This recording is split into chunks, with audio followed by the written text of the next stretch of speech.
Oi, galera, beleza? Gente, hoje nós vamos concluir o capítulo 6 sobre a formação dos Estados Unidos e vamos entrar, gente, nos tópicos sobre o processo de independência, tá bom? Por isso que eu coloquei Revolução Americana, tá? É só relembrando, né, as 13 colônias, né, colônias de povoamento, né? Então, pessoal, aqui só para a gente entender essas imposições aí da Inglaterra, vamos compreender o momento que eles estavam vivendo, que a Inglaterra estava passando, não só a Inglaterra, mas outros países, né? Estava ocorrendo aí, gente, a Guerra dos Sete Anos, né? Que foi aí um conflito, né? Entre as diversas monarquias nacionais europeias, tá, gente? Em torno do controle de regiões de exploração colonial, tá bom? A Inglaterra, gente, ela saiu vitoriosa, né? Saiu como grande vitoriosa, né? Mas os custos gerados pela guerra enfraqueceram sua economia. Dessa forma, pessoal, a coroa inglesa ela decidiu impor diversos tributos para os colonos norte-americanos com o objetivo, gente, aí de ressarcir o seu prejuízo, né? Prejuízo econômico produzido pela guerra. Entretanto, gente, essa medida tensionou as relações com os colonos norte-americanos, que em pouco tempo, né, pouco tempo depois, lutaram para o fim da dominação britânica, né, dando início aí, gente, às guerras de independência. E aí é o que a gente vai compreender e estudar agora, tá bom? A gente vai eu vou explicar, ok, pessoal? Então vamos lá, o processo de independência. E aqui ela começa o quê? A Inglaterra, gente, a gente está falando do século XVIII, tá bom? Aí ela baixou, gente, uma série de leis, né, que afetava aí duramente os colonos, ok? Então vamos conhecer algumas delas daqui. Aqui, gente, a gente tem a lei do açúcar, que foi em 1764, né? Aumento de impostos e a obrigatoriedade de comprar o melaço, gente, das Antilhas Inglesas, ok? Então, com esse imposto, tá? Eles eram obrigados, né, gente? Aliás, eles aumentavam os impostos, né, sobre o melaço, o vinho, o café, a seda, o linho e o linho, ok, pessoal? E ainda obrigava eles a comprar o melaço, que era para produzir o rum, né, das Antilhas Inglesas, né? E isso eles compravam, gente, de quem vendesse mais barato. Então, com essa lei, eles tinham que comprar das Antilhas Inglesas, tá? Dificultando aí a vida deles, ok, pessoal? Vamos para o próximo, tá? A lei do selo, tá? Essa aqui foi imposta, gente, em 1765. Todos os contratos, jornais, cartazes, cartas e certidões que circulavam entre na colônia, né, deviam receber um selo comprado do governo inglês, ok, pessoal? Os colonos, pessoal, eles reagiram, né, é, invadiram as agências, né, agências postais e queimaram maços de selos. Iniciaram uma campanha com o lema: sem representação não pode haver tributação. Isto é, tá, gente? Se não tinham sido consultados, não podiam ser taxados, ok? A Inglaterra acabou suspendendo essa lei, tá bom? Mas no ano seguinte ela lançou novos impostos, tá, gente? Então, agora vamos para a lei do chá, tá? Que a Inglaterra entregou, pessoal, a Companhia das Índias Orientais o controle sobre a venda do chá para as 13 colônias, tá? Medida conhecida, né, como lei do chá, né? Então, eles também não aceitaram, né, gente? Então, eles disfarçados de índios, tá? Cerca de 150 colonos invadiram 3 navios ingleses no porto de Boston e atiraram todo o chá no mar, tá, gente? E aí ficou conhecido, pessoal, como a festa do chá em Boston, tá? Boston Tea Party, ok? Já já mostro a imagem, tá, gente? Vou só ler aqui. E aí, gente, a Inglaterra, né, reagiu colocando mais impostos, tá, gente? né? E aí ela decretou, gente, um conjunto, né? Um conjunto de leis que os americanos aí consideraram intoleráveis, tá? Ó, aqui. Que são essas três aqui, gente, pera. Aqui, ó. O fechamento do porto de Boston, tá, gente? Eles queriam que, a Inglaterra queria que os colonos pagassem os prejuízos causados com o derramamento do chá no mar, tá? Então, eles fecharam aqui. Ocupação de Massachusetts pelo exército inglês, tá, pessoal? E o julgamento dos colonos rebelados por tribunais ingleses, ok? Então, dá pra ver aí que ficou complicado, não foi, gente? A vida aí dos colonos, né? Não tinha outra alternativa a não ser a luta pela independência, né, pessoal? Ó, aqui é a imagem, né, da festa do chá de Boston, né? Eles derramaram aqui o chá, tá, gente? O navio. Então, ok. E aí a Inglaterra reage reprimindo ainda mais, né? Com mais impostos. Ó, pessoal, e aí a gente vai para os movimentos de independência, tá? Vamos lá. No mesmo ano, tá, gente? Aí em 1774, né, as colônias, elas organizaram, gente, o primeiro congresso continental da Filadélfia, tá? Nesse congresso, eles escreveram ao rei e ao parlamento da Inglaterra um protesto contra essas leis intoleráveis, tá bom? O que foi que o governo fez, né? Ele ordenou a destruição de um depósito de armas, perdão, gente, dos colonos, tá? E aí eles reagiram e teve início duas batalhas bastante importantes, gente, essas duas batalhas aqui, tá? Batalha de Lexington e Concord, ok? Concord, ok? Essas duas batalhas aqui dão início aí, foram as primeiras guerras aí pela independência, tá bom?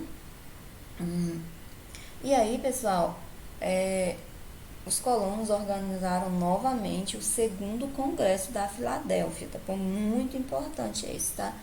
Que depois aí de intensos debates, né, optaram, gente, pela separação. Conclamaram aí os americanos, né,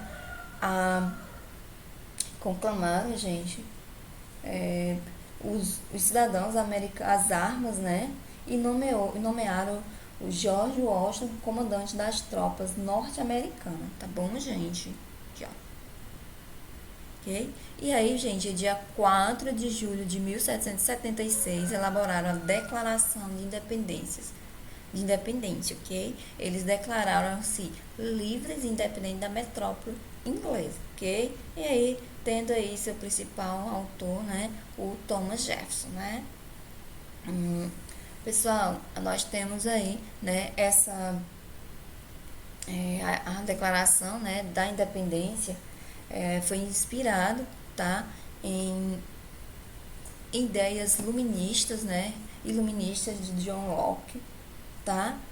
Lembra, gente, das leis naturais de John Locke, direito à vida, à liberdade e à propriedade. Então, eles se basearam aí, tá, gente? As ideias iluministas estavam muito presentes. Os colonos também, gente, eles defendiam, tá, a resistência, a tirania, o direito à vida, tá, a liberdade e a busca da felicidade, ok? Agora vamos aqui. A guerra de independência dos Estados Unidos, ok? Patriotas versus jaquetas vermelhas. Gente, esses jaquetas vermelhas se referem, era um apelido, né, dado aos soldados ingleses em razão da cor de seus uniformes, tá bom? E aí, gente, nós temos a Batalha de Saratoga, né? Saratoga em 1777, vitória dos colonos, né, dos norte-americanos. E com isso, pessoal, eles conseguem, né, o apoio de alguns países, França, Espanha e Holanda, né? E aí eles fornecem aí para os colonos, né, armas, soldado e dinheiro, tá, gente? E, pessoal, com tudo isso acontecendo, a Inglaterra, né, ela reconhece a independência das 13 colônias, né, no Tratado de Versalhes, tá, de 1778. E aí, gente, os Estados Unidos, aliás, né, as 13 colônias os Estados Unidos se tornam aí o primeiro país, né, da América a serem independentes, né, tornar-se independentes, ok? Aqui. Agora vamos para a Constituição, tá, pessoal? Os Estados Unidos, pessoal, eles estavam livres, né? Agora era preciso ir organizar um novo país, definindo aí os direitos e os deveres dos cidadãos. E a Constituição, gente, ela ficou pronta em setembro de 1787, tá bom? Que é até a de hoje, tá? É a mesma até hoje, embora, né, ao longo do tempo aí tenha recebido algumas modificações que a gente chama de emendas, ok, pessoal? Então, vamos. Ela definia os Estados Unidos como república federativa e presidencialista. Então, vamos compreender esse sistema, tá? Gente, presta atenção.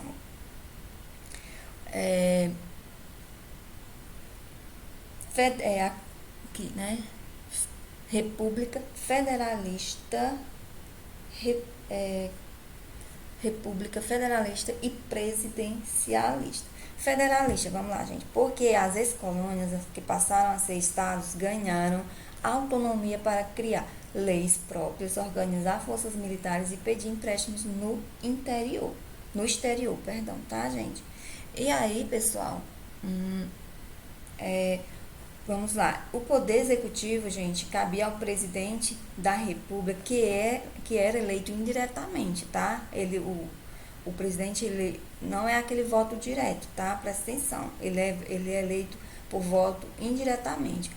É assim, ó, os eleitores de cada estado escolhem seus delegados que formam um colégio eleitoral que por sua vez, né, elege, né, o presidente da república, tá bom, gente? Por isso, né, que a gente escuta muito aí falar sobre colégio eleitoral, né, sobre delegados. Então, é isso, ok, pessoal? O presidente, ele é eleito por voto aí, indiretamente, né? Aliás, ele é eleito indiretamente porque é a partir do colégio eleitoral que é formado, tá? Em cada estado.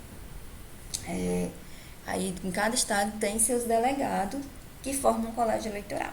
E aí elege o presidente. Entendido, pessoal? Qualquer coisa, leiam novamente aí na página 106, ok? Pessoal, e aí ela segue também, essa Constituição, a teoria de Montesquieu, né, dos três poderes, né?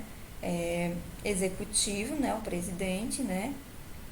Legislativo. No legislativo foi criado o Congresso, composto por duas câmaras, a Câmara dos Representantes e o Senado, e o Judiciário, que era exercido no âmbito federal pela Suprema Corte, que deveria garantir o cumprimento das leis, ok? Aqui, uma cidadania limitada, tá, gente? Gente, no início da Constituição fala assim, nós, tá? O povo dos Estados Unidos. E aí eu pergunto, será que nesse sentido coletivo, povo, estavam incluídos todos os americanos? Será, gente? Então vamos ver. Não, pessoal, não estavam incluídos todos os povos não, tá? A começar pelos indígenas, tá? Para os indígenas, a independência traria prejuízo, pois a partir de então os agricultores, criadores de gado e comerciantes de pele norte-americana avançaram, gente, sobre as terras indígenas, tá bom? O que acontece aqui também, tá, gente? Os indígenas foram maltratados, tomaram suas terras, né? E ainda hoje lutam, né, pela permanência. Gente, também para os descendentes dos africanos também não significou nada, tá? Eles continuaram sendo escravizados e após a independência ainda durou quase 90 anos, tá bom, gente? A escravidão. Então não mudou muito. Aliás, não significou nada, né? Mulheres também não ganharam direito de voto, tá? Então, gente, portanto, né, que a expressão nós, o povo dos Estados Unidos, referia apenas aos homens adultos e brancos que possuíssem certa renda, terra ou investimento, tá? A maioria do povo, gente, teria de lutar muito tempo para conquistar a cidadania plena, ok, pessoal? Repercussões da independência, né, gente? Aí dá início aí, né, há vários sentimentos de independência pelo mundo, né, pelos países vizinhos. A independência, gente, dos Estados Unidos serviu de exemplo, né, para outros países da América, tá? Os norte-americanos provaram que os princípios iluministas podiam ser postos em prática e que era possível resistir à tirania, vencer o absolutismo e trilhar um caminho próprio, né? Além disso, gente, os soldados franceses que haviam lutado na América voltaram para o seu país, né, com ideias de liberdade e república. Os franceses, que também viviam oprimidos por um rei, né, absolutista, começaram a ver nos Estados Unidos um modelo a seguir. E aí, gente, dá início, dá largada, né, aos processos aí de independência, até, tá? A gente vai estudar na próxima aula sobre a Revolução Francesa, tá? Inspirado aí na Revolução Americana, na independência das 13 colônias, tá certo, pessoal? É isso e até a nossa próxima aula, ok?